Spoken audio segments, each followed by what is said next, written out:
So if Labour members, especially leading ones, want to have a debate on Kashmir, all they have to do is table it. There's no magic. If Hilary Benn can persuade the Labour front bench to give over half a day of their opposition day to the subject of Kashmir, all they have to do is table it. No one can stop it.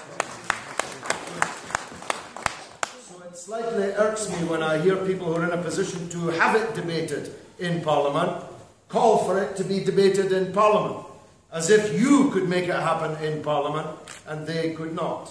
But the opposite is true. Secondly, it's not peace that we're struggling for, it's justice.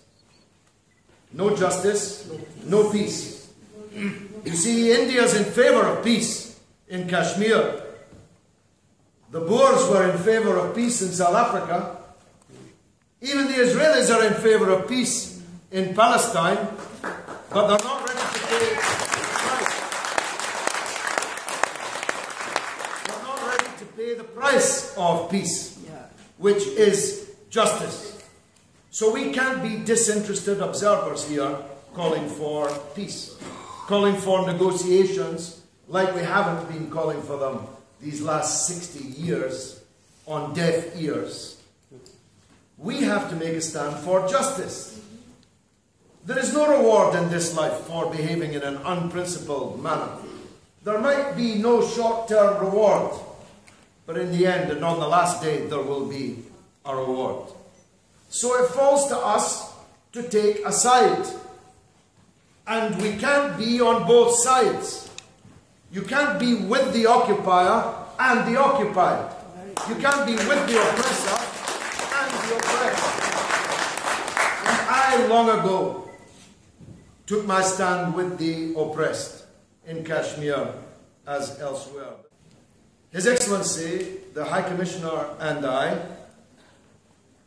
fought in the 1990s to win the Labour Party, of which I was then a member. We fought to win the Labour Party to a policy position of support for the right of the people of Kashmir for self-determination. It caused waves.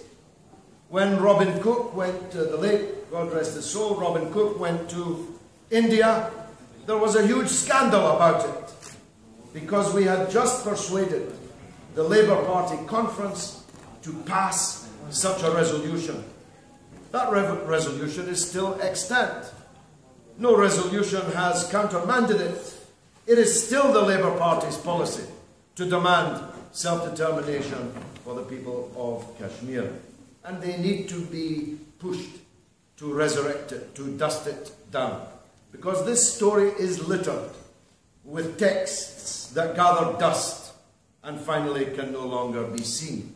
They have been sitting on the shelf for so long. And that is one of them. So we have a petition going on now.